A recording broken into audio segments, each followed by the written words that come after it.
A business in Joplin is among those bracing for the potential impacts of tariffs. This is KOAM News at 6. I'm Dow Quick. This comes as President Trump places tariffs on several countries, citing a desire to crack down on illegal drugs crossing the border.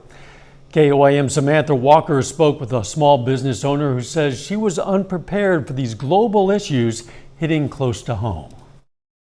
Augusta Bridal in Joplin is a small business offering a variety of special occasion wear, but the owner says new tariffs in the country are not only drawing concerns for her business, but the entire bridal industry.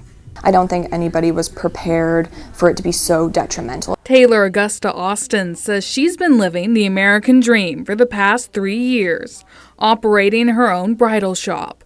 But recently, President Trump imposed a 20% total tariff on imports from China, which she says has big impacts for businesses like hers. I've been so encouraging to my brides and telling them get in sooner rather than later, because I don't know, come December, I could be having to pass that tariff on to the customer. Many industries have spoken on the impacts tariffs on Mexico and Canada could have.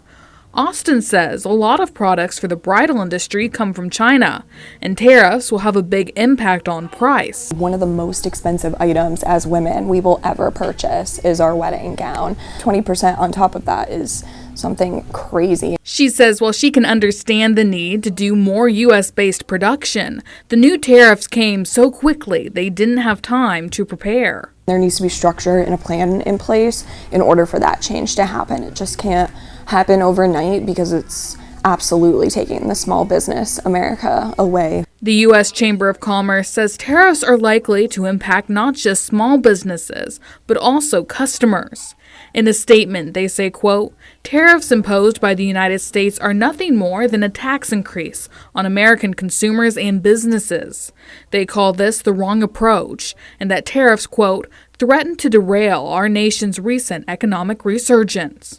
Austin says she, like many business owners, has reached out to Missouri lawmakers to voice their desire for action. Whether they read it or not, that's up to them, but I know that I'm at least doing my part, calling, sending messages, trying to get the word out and tell people, hey, this is coming, this is going to affect us. Is there any way that you can help? She says she's not yet heard back from lawmakers, but hopes they've heard her concerns. Reporting in Joplin, I'm Samantha Walker, KOAM News. Now, tariffs are just one part of President Trump's America First trade policy. In a statement, President Trump says his policy promotes investment and productivity, enhances U.S. industrial advantages, and defends economic and national security.